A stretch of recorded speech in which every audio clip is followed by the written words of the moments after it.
Tengan todas, me parece que son 56 las conectadas. Pues muy buenos días y vamos a reflexionar un poco sobre el tiempo de Adviento que estamos viviendo.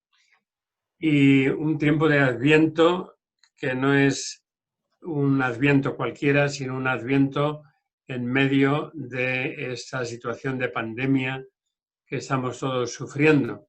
No podemos vivir la vida litúrgica, en este caso el Adviento, no lo podemos vivir al margen de las circunstancias concretas en las que nos encontramos. El unir la realidad con la vida cristiana es algo muy importante, si no tenemos siempre el peligro de estar viviendo nuestra experiencia de Dios ya les he dicho alguna vez, en una casa de doble nivel, ¿no? Y en el primer nivel vivimos y ahora estamos viviendo con la dureza de la pandemia, y en el segundo nivel nos subimos para las cosas de Dios, que así las llamamos a veces, y entonces subiendo y bajando se nos va la vida. Y lo que es necesario es agarrar y estar bien anclados en la realidad que vivimos para iluminarla desde nuestra fe. Entonces, en este sentido, el Adviento, saben ustedes qué significa Adviento, la palabra Adviento significa llegada. Y diríamos que son como tres llegadas las que celebramos en Adviento y para las cuales nos... La primera, o sea, pudiéramos decir Jesús llegó, Jesús llega, Jesús llegará. O si quieren con el verbo venir, Jesús vino, Jesús viene y Jesús vendrá. Han visto cómo el primer domingo de Adviento se fijó en el vendrá, en el llegará, y unió toda la expectativa de la segunda venida en gloria de Jesús, la unió con las últimas semanas del tiempo ordinario que nos habían centrado justamente en esa segunda venida, o lo que es lo mismo, si quieren, en palabra más técnica, en el aspecto escatológico del más allá. Eso significa escatología, eschatón, el más allá, en el aspecto del más allá de nuestra vida terrena.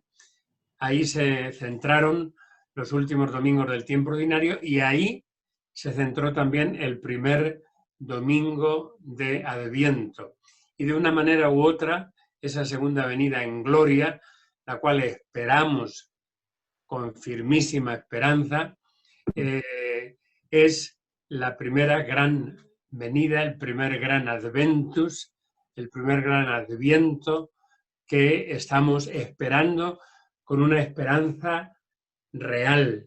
Es decir, nuestra vida está pendiente, está colgando de alguna manera de ese momento decisivo de la historia, que lo anticipamos en la muerte de cada uno, de cada una, y que tendrá la consumación final en el último día. Ese es el primer Adviento. El segundo Adviento fue, la segunda llegada fue, Jesús llegó. Y en estos días, si se dan cuenta, en la liturgia de la Iglesia, estamos viendo desde el profeta Isaías, que es gran profeta del Adviento, y el Evangelio de Mateo, de Lucas, la alterna, de Marcos también, estamos viendo justamente la preparación a aquella llegada histórica de Jesús en carne, la encarnación, que no se repite, esa llegada no se repite, esa llegada se conmemora, la conmemoramos, la celebramos cada año y nos ponemos en la situación en la cual esperaron antes de la llegada histórica de Jesús los profetas, y en este caso vamos guiados por el profeta Isaías. Y si se dan cuenta, en este tiempo todavía no ha llegado, digamos, el momento más específico y más intenso de preparación de aquella llegada, que será desde el día 16, en lo que se llama así la novena de Navidad, y que coincide en Guatemala con la tradicional actividad de las posadas. Entonces, ahora nos estamos poniendo en el lugar de aquellos que esperaron a Jesús. Y ya digo, el profeta Isaías nos está conduciendo, pero nos está conduciendo de una manera que se van a dar cuenta de la tercera llegada, que es la llegada de Jesús cada día a nuestra vida. Si se están dando cuenta, en estos días está el profeta Isaías presentando muy globalmente la espera de la salvación. En los textos que estamos leyendo en esta semana, estamos proclamando en esta semana, es justamente la salvación que el profeta Isaías anuncia a los que habían sido desterrados, a los israelitas desterrados desde Palestina hasta Babilonia, que estaban viviendo una situación muy dramática, sentimentalmente muy dura, sentimentalmente incluso de frustración, que incluso les hacía pensar si realmente el Dios en quien creían es el Dios que los salvaba, porque estaban en una situación de antisalvación. En la liturgia de hoy, pues incluso frustrados, y el Señor incluso a través del profeta Isaías como que se enfrenta con ellos, se queja con ellos diciendo ¿qué es eso de dudar? ¿Qué es eso con quién me van a poder igualar? Y les promete ahí de nuevo la salvación. Entonces, en meternos en esa salvación nos es muy interesante porque no hay, fíjense, no hay salvación si no hay sentido de necesidad de ser salvados. Cuando no tenemos necesidad de ser salvados de nada, entonces el anuncio de una salvación nos llega y nos deja indiferentes. Por eso, el tercer adviento es esa venida de Jesús, que es de toda la experiencia cristiana, de toda la vida cristiana.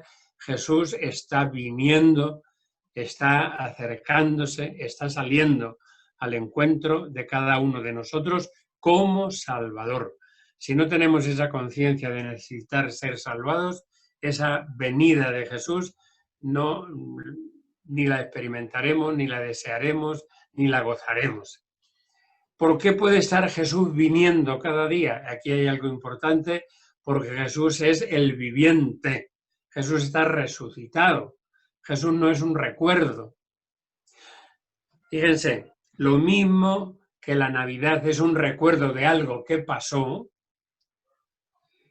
la venida de Jesús cada día a nuestra vida no es un recuerdo de que Jesús vino y que Jesús encontró, que no, es una realidad porque Jesús es el resucitado que está vivo, con el cual podemos tener un encuentro real. Y ese venir, ese viene, llega, justamente está fundado en la resurrección, en que Jesús es viviente y puede encontrarnos y puede estar a nuestra disposición en cualquier momento. ¿Cómo viene Jesús? Yo me voy a fijar justamente en este aspecto del Adviento, que quizás es el que más se nos olvida, entre el vendrá y el vino, entre el llegará y el llegó, está el llega, el viene. Y yo me voy a fijar hoy en este coloquio con ustedes, en este viene. ¿Cómo viene Jesús? En primer lugar, puede venir cada día a la experiencia creyente de cada uno de nosotros porque está vivo como resucitado. Y por lo tanto no es un recuerdo, no es una, ¿cómo diría yo? No es una ficción piadosa, sino que es una realidad de fe profunda y que realmente sentimos su venida. Pues hay dos venidas que son muy claras y muy significativas. Primera venida, la Eucaristía. La Eucaristía, Jesús viene. Jesús está presente como cuerpo entregado y sangre derramada, es decir, como Salvador. Entonces la Eucaristía no es una cosa, algo estático, sino que es profundamente dinámico. Es entrar con la participación en el pan compartido, es entrar en toda la dinámica de la llegada de Jesús como Salvador. El cuerpo entregado, la sangre derramada, así decimos en la consagración. No decimos simplemente esto es mi cuerpo, esta es mi sangre, sino esto es mi cuerpo que se entrega por ustedes, esta es mi sangre que se derrama por ustedes. Entonces, esa dinámica salvadora de la Eucaristía no se pierde nunca, ni siquiera en la adoración eucarística. Entonces, esto es importante porque a veces tendemos a hacer de la Eucaristía algo muy estático, muy apartado, muy lejano, y es, sin embargo, Jesús salvándonos, Jesús entregando su cuerpo, Jesús derramando su sangre, lo que está presente en la Eucaristía y lo que viene, lo que llega cada vez que lo recibimos. Entonces, esa venida es, yo creo, muy clara y estaríamos entonces, yo creo, como muy, en ese sentido, muy de acuerdo. Hay una segunda venida del Señor que es en la que yo me voy a fijar un poco más esta mañana, porque a veces la olvidamos. Esa venida del Señor la tienen en el capítulo 25 de San Mateo, cuando San Mateo narra justamente la última venida, el juicio, el discernimiento final. Cuando Jesús lo narra, en el capítulo 25, dice: vengan benditos de mi Padre, porque tuve hambre y me dieron de comer, tuve sed, me dieron de beber, fui forastero y me hospedaron, estaba desnudo y me vistieron, estuve en la cárcel y me visitaron, y aquellos dirán: ¿cuándo? ¿Cuándo? Y la respuesta de Jesús es una respuesta de presencia, de venida, del viene. Cuantas veces lo hicieron con uno de estos mis humildes hermanos, conmigo lo hicieron. Entonces hay ahí un adventus, un adviento, una llegada de Jesús que a veces se nos olvida mucho. La llegada de Jesús en la Eucaristía no se nos olvida. Incluso ustedes son testigos como yo, cuánto sufrimiento en estos tiempos de la pandemia, cuando teníamos que tener incluso las iglesias cerradas y no podíamos acceder a la comunión, ¿no? Nos quedábamos con la comunión espiritual, pero decíamos: qué vacío, algo nos falta, algo muy importante dentro de nosotros se nos está resquebrajando. ¿Por qué? Porque estamos muy acostumbrados, a Dios gracias, a sentir esa venida, esa llegada de Jesús en la Eucaristía. La llegada de Jesús en los pobres, la presencia de Jesús y por lo tanto llegada en los pobres, la tenemos, yo creo, como menos viva, como menos actual, ¿no? Se nos pasa y yo qué sé, se nos puede pasar cantidad de tiempo sin haber encontrado a alguien que nos necesita y no hemos echado en falta lo mismo que hemos echado en falta la presencia en la Eucaristía. Las dos son presencias reales, solo que la Eucaristía es sacramental, pero en ese sentido los pobres son también sacramento de la presencia de Jesús. Y en este tiempo de pandemia, la primera parte la hemos sufrido mucho todos, ansiando poder volver a recibir la llegada, el adviento de Jesús a nuestro corazón, a nuestro interior, con la comunión. Pero yo me voy a fijar, siguiendo incluso el capítulo 2 de Fratelli Tutti del Papa, que lo dedica justamente al buen samaritano. Y en las reflexiones que hace el Papa como luz para iluminar no solamente la situación de pandemia, sino los problemas que ha sacado la situación de pandemia, sobre todo el problema de la gran desigualdad entre minorías muy bienestantes, muy con todo, sin faltarles nada, y mayorías inmensas que están prácticamente como aquel que había caído en manos de los ladrones y los dejaron en el borde del camino. El Papa hace reflexiones que nos pueden ayudar mucho para estimular la sensibilidad a esta venida de Jesús en quienes están caídos al borde del camino. La parábola, ya saben, la tienen en el capítulo 10 de Lucas, del 25 al 37, y ya se acuerdan de ella, no la vamos a repetir. El Papa pone un trasfondo que me parece que es muy interesante. Dice, es como decir, la parábola del buen samaritano no es una especie de piedrecita que cae en un sitio donde no hay absolutamente nada que se parezca a esa actitud del buen samaritano. Y de no, tiene un trasfondo. Y fíjense que para el trasfondo se va al libro del Génesis, al capítulo 4, donde Caín mata a su hermano Abel, y hay dos preguntas que son muy interesantes. Pregunta de Dios: ¿dónde está tu hermano? Y dice el Papa algo muy interesante. Es una pregunta puesta en la boca de Dios: ¿dónde está tu hermano? Que hace que no podamos justificar desde el punto de vista religioso, porque es Dios quien pregunta, la pasividad o la indiferencia. Dios se preocupa y pregunta: ¿dónde está tu hermano? Y la de Caín, que dice, la pregunta de Caín, que subraya también el Papa diciendo, muchas veces es, desgraciadamente, nuestra propia pregunta. ¿Acaso soy yo el guardián de mi hermano? Son dos preguntas muy incisivas. ¿Dónde está tu hermano? Y la pregunta de la indiferencia, la pregunta del distanciamiento, ¿acaso soy yo guardián de mi hermano? Dos aspectos muy importantes. Se va luego al libro de Job y hace otra advertencia muy bonita. Saben que Job, en el libro de Job hay un momento en que Job defiende su propia inocencia, como diciendo, ¿cómo voy a sufrir yo si soy inocente?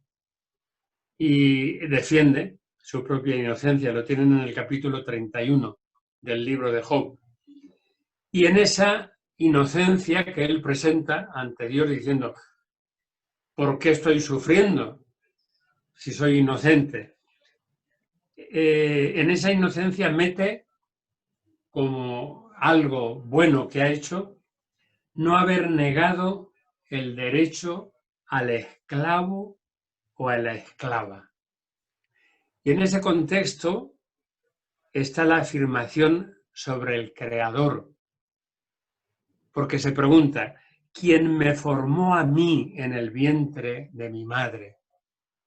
¿No los formó también a ellos, al esclavo y a la esclava, en el vientre de su madre? ¿No fue él mismo el que nos formó en el seno materno? Son dos preguntas que se hace Job que son muy hermosas. Y en el Nuevo Testamento, ya saben ustedes, pues la cantidad de veces, les voy a recordar solamente de la primera de Juan, 2, 10 al 11. Quien dice que ama a Dios y no ama al hermano es un mentiroso, porque no puede decir que ama a Dios a quien no ve sin amar al hermano a quien ve.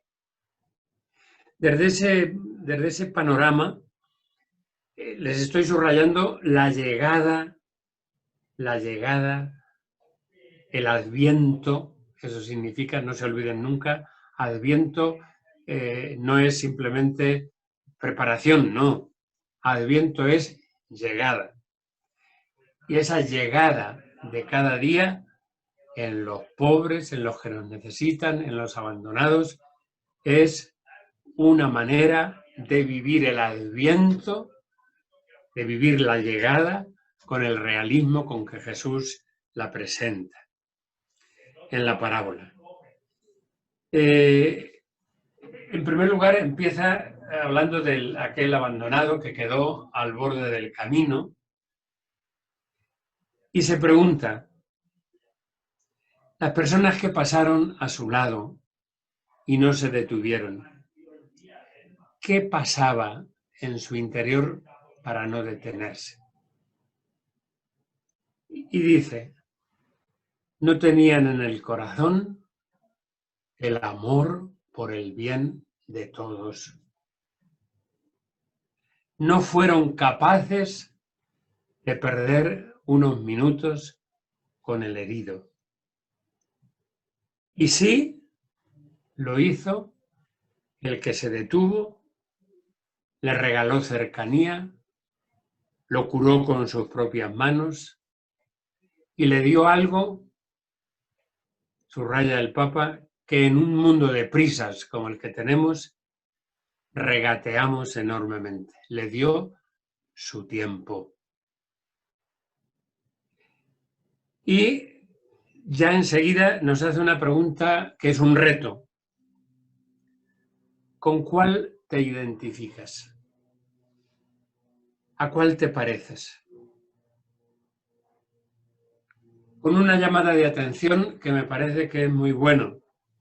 La sociedad en la que vivimos nos lleva en esa dirección. Desentendernos de los demás, especialmente de los más débiles.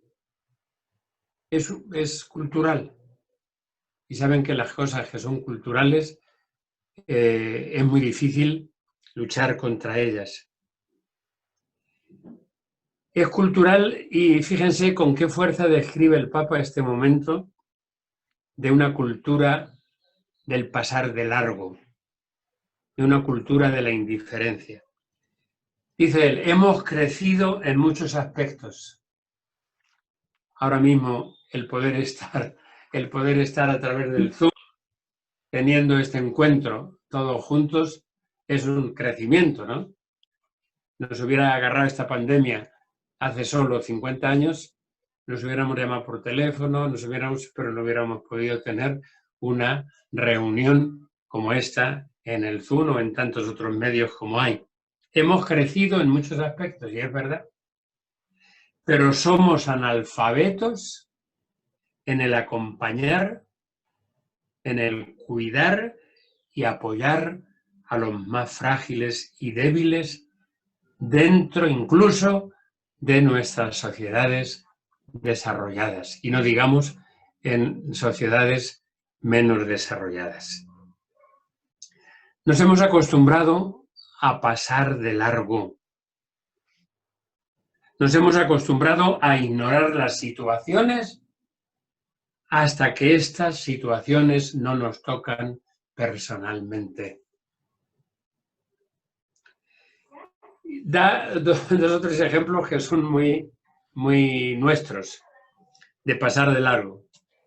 Asaltan a una persona en la calle y muchos se escapan como si no hubieran visto nada. Y dice más, hay personas que atropellan a alguien en su automóvil y huyen. No les interesa si un ser humano se muere por su culpa. Y dice dos o tres cosas que nos tocan para examinarnos muy profundamente. Ver a alguien sufriendo a veces nos molesta, nos perturba, porque no queremos perder nuestro tiempo por culpa de problemas ajenos.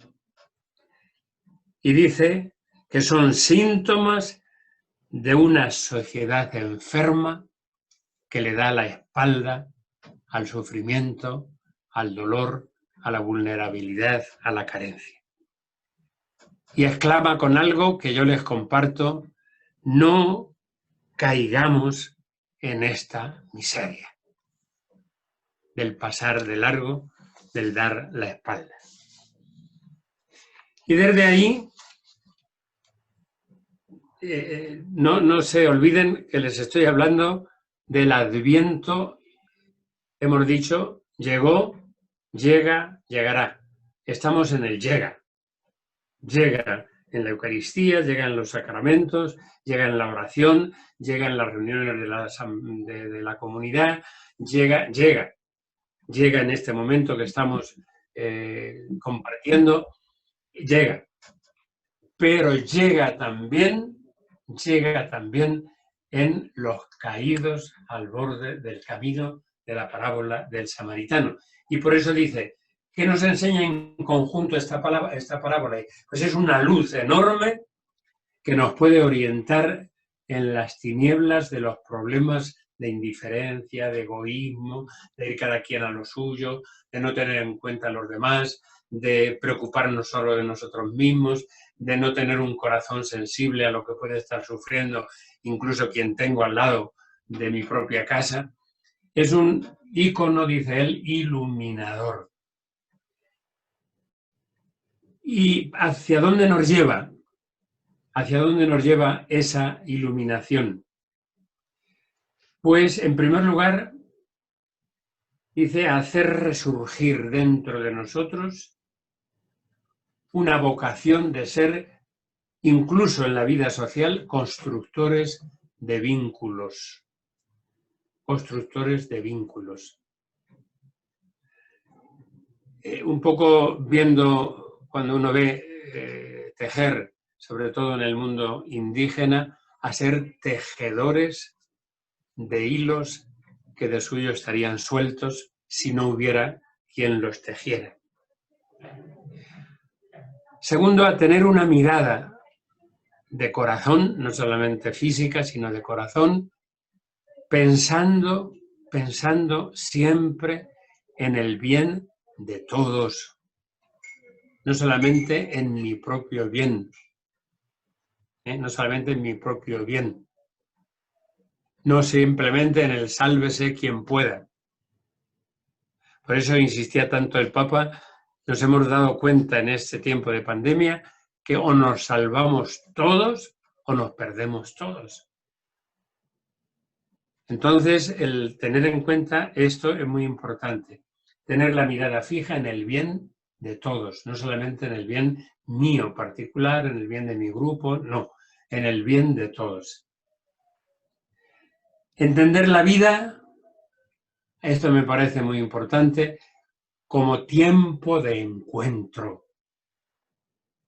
Como tiempo de encuentro. Muchísimas veces tendemos al desencuentro con la gente que no nos interesa. Entonces, entender la vida como tiempo de encuentro.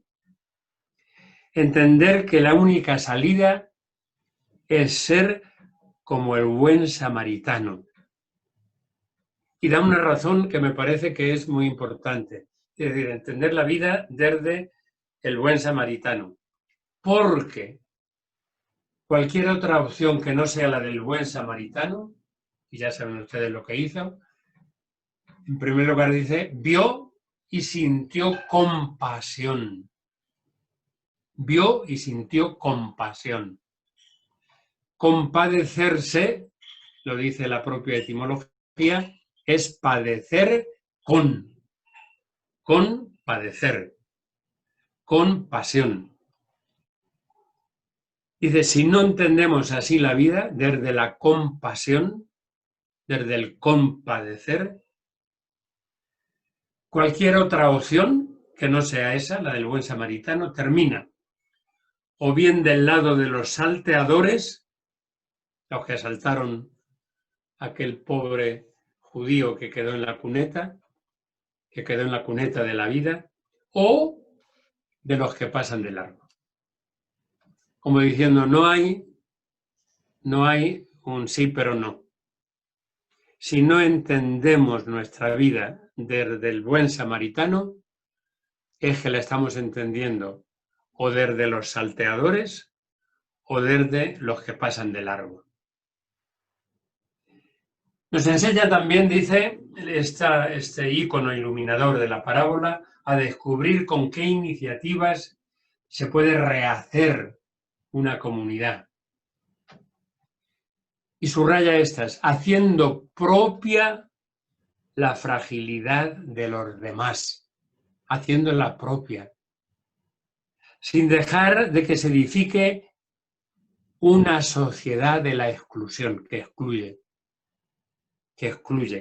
a los más débiles, que excluye a los que no han podido acceder a los estudios, que excluye, haciéndonos prójimos y haciéndonos especialistas en levantar y en rehabilitar al caído, a los caídos. Y dice, hace una observación que nos interesa mucho, dice, esto es la mejor cura contra algo que nos hace mucho daño, que es el narcisismo. El narcisismo, ya saben ustedes, que viene de Narciso, que en la mitología griega era aquel joven que se miraba no en el espejo, sino en el lago de agua, ahí veía su rostro y se enamoró de él mismo. Eso es el narcisismo, de ahí viene la palabra de Narciso. Este que se enamoró de sí mismo es Narciso. Entonces dice, esta actitud del contenido vital, existencial de la parábola del buen samaritano es la cura más fuerte contra el narcisismo.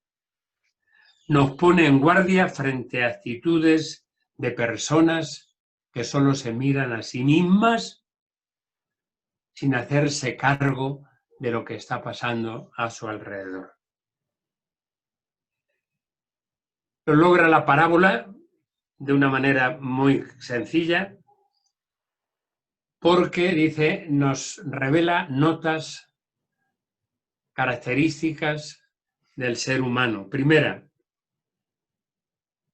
de verdad hemos sido hechos para una plenitud que solo se alcanza en el amor.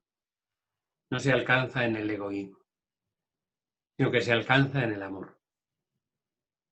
Por lo tanto, nos hace llegar un momento en que no podemos vivir indiferentes al dolor, al sufrimiento de los demás.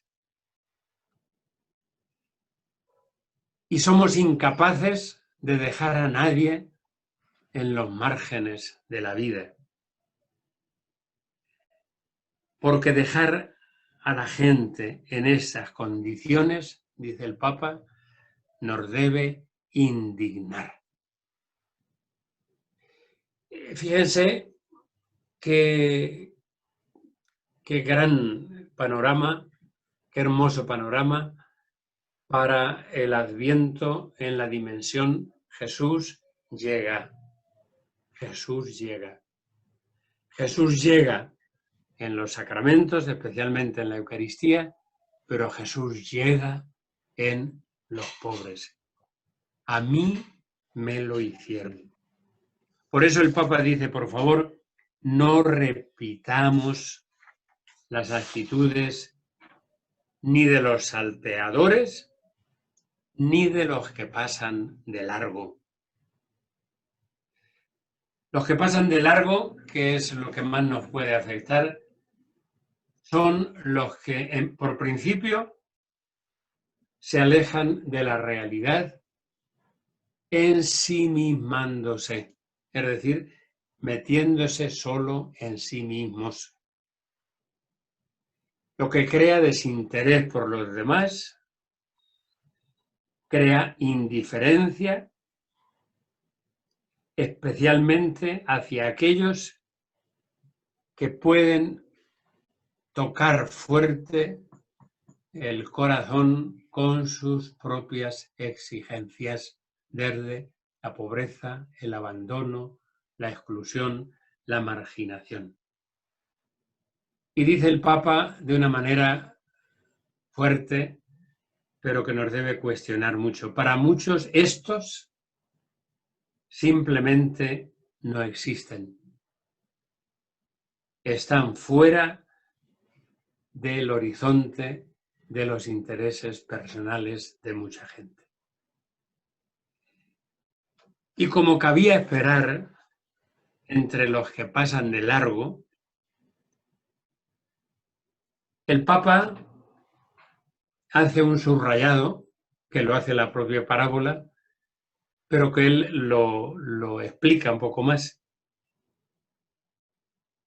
Dice, no olviden que los dos que pasaron de largo eran personas religiosas dedicadas al culto a Dios, un sacerdote y un levita. El sacerdote era el que se movía en el templo y el levita le ayudaba. Y hace este subrayado, que me interesa mucho que lo comprendamos muy bien. Hace este subrayado.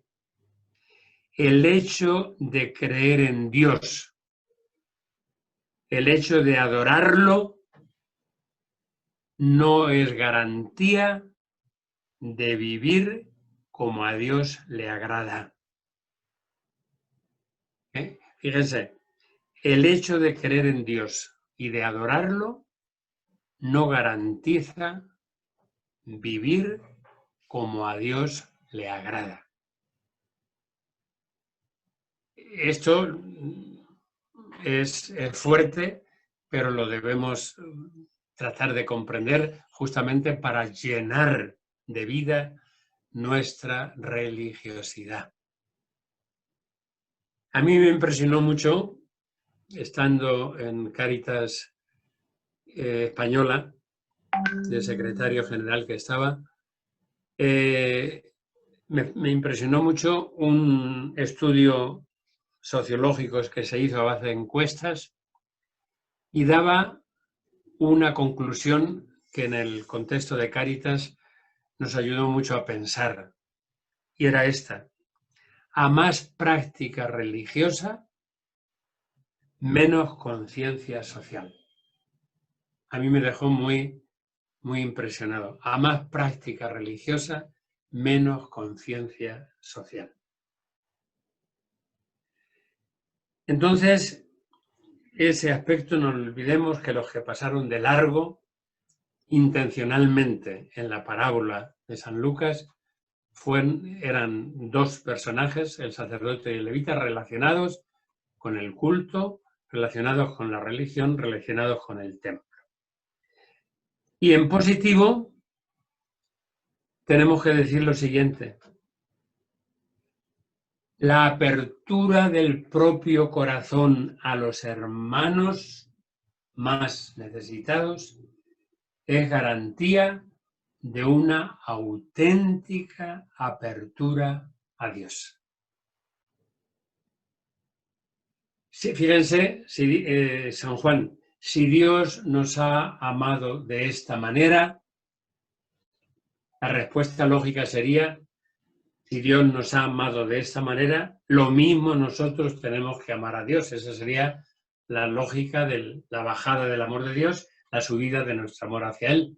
Y San Juan dice: si Dios nos ha amado de esta manera, también nosotros tenemos que amarnos unos a otros. Se rompe la lógica. ¿Por qué? Porque lo que decíamos antes, si uno dice que ama a Dios a quien no ve y no ama al hermano a quien ve, es un mentiroso. Y trae el Papa a colación una cita de San Juan Crisóstomo que es muy impresionante. San Juan Crisóstomo es un santo padre, me parece que es del siglo III. Desean honrar el cuerpo de Cristo, Eucaristía, desean honrar el templo de Cristo, no lo desprecien cuando lo contemplan desnudo, ni lo honren aquí en el templo con lienzos de seda y al salir lo abandonan en su frío y en su desnudez. Es impresionante este texto de San Juan Crisóstomo. Y hace el Papa también una advertencia muy seria. Los bandidos del camino, aquellos que atacaron y dejaron medio muerto al personaje de la parábola, suelen tener como aliados a los que pasan de largo. Es decir, necesitamos vivir con tal intensidad, con tal hondura, con tal profundidad la presencia de Jesús en los pobres, que cualquier ofensa, que cualquier ignorancia, que cualquier indiferencia, que cualquier falta de respeto, que cualquier nos pusiera enseguida en alerta y nos pusiera en estado de ¿cómo diría yo?, en estado de protesta, ¿no? Porque si no cultivamos esta especie de sensibilidad fuerte, tenemos el peligro de estar permanentemente como aliados de los salteadores. Por eso hace el Papa una invitación a recomenzar en nuestra vida personal, en nuestra vida social, en nuestra vida de creyentes, en la vida de todos aquellos a los cuales el Papa se dirige, desde el modelo del buen samaritano. Es responsabilidad de todos, y subraya él, no solamente de los que tienen el poder, sino que es también responsabilidad nuestra. Hagamos corresponsablemente, desde el principio de subsidiariedad, que es pues tener un espíritu de emprendimiento en favor de, sin esperar a que eso venga de más arriba. Y todo esto hacerlo no cada quien por su cuenta. Ustedes están en una comunidad, en unas comunidades tan estupendas, pues no cada quien por su cuenta, sino llamados a hacerlo como un nosotros, como un conjunto, como Marta y María, como Noemí, como todas las que están dentro de la sombrilla de Amigos de Jesús, justamente para vivir desde ahí el nosotros. Y nos pide una renuncia que está llamada a tener eco en nuestras parroquias y comunidades. La renuncia a la mezquindad, al resentimiento y a los particularismos estériles y a los enfrentamientos que a veces no acaban entre nosotros mismos. Y en este aspecto, y me parece que estoy llegando a mi hora, el Papa termina con dos advertencias que me parecen muy interesantes. En primer lugar, dice dos orientaciones muy claras. Primera, desde un humanismo que inspira toda la fe, mantener vivo un sentido crítico frente a tendencias excluyentes y reaccionar rápidamente cuando comienzan a insinuarse incluso dentro de la propia Iglesia. Y segundo, que la catequesis y la predicación incluyan de modo más directo y claro el sentido social de la existencia, la dimensión fraterna de la espiritualidad, cuánto tenemos que avanzar ahí, la convicción sobre la dignidad de toda persona y las motivaciones más hondas para amar y acoger a todos. Y desde esas motivaciones más hondas está el a mí me lo hicieron. El a mí me lo hicieron supone que cada momento de ayuda, que cada momento de salir de nosotros mismos hacia los otros, que cada momento es llegada, es adviento. El Señor llegó, el Señor llega, el Señor llegará. Y llega cada vez que lo recibimos en la Eucaristía, cada vez que estamos en un rato de oración, abriéndole el corazón de verdad, cada vez que vivimos más intensamente la comunidad, el nosotros, que dice el Papa, y cada vez que somos capaces de vencer la indiferencia y acercarnos con las manos y el corazón abierto a quien necesita de nuestra ayuda, de nuestra presencia. A mí me lo hicieron. Ahí llegó también Jesús. Ese es un adviento, una llegada. Tengan en cuenta, adviento no significa preparación, adviento significa llegada. Y ahí tienen una llegada de la cual dice el Papa que es el camino más seguro de encuentro con el Señor. Es una perspectiva, yo creo, que debemos tener muy en cuenta siempre, pero sobre todo en este tiempo de pandemia, que está sacando a la parte visible de unas situaciones tremendas, terribles, a las cuales quizás nos habíamos acostumbrado y que ahora estamos viendo qué desgarros, qué situaciones tan duras, tan difíciles y que están reclamando el adviento, la llegada del a mí me lo hicieron. Pues yo terminaría ahí y estamos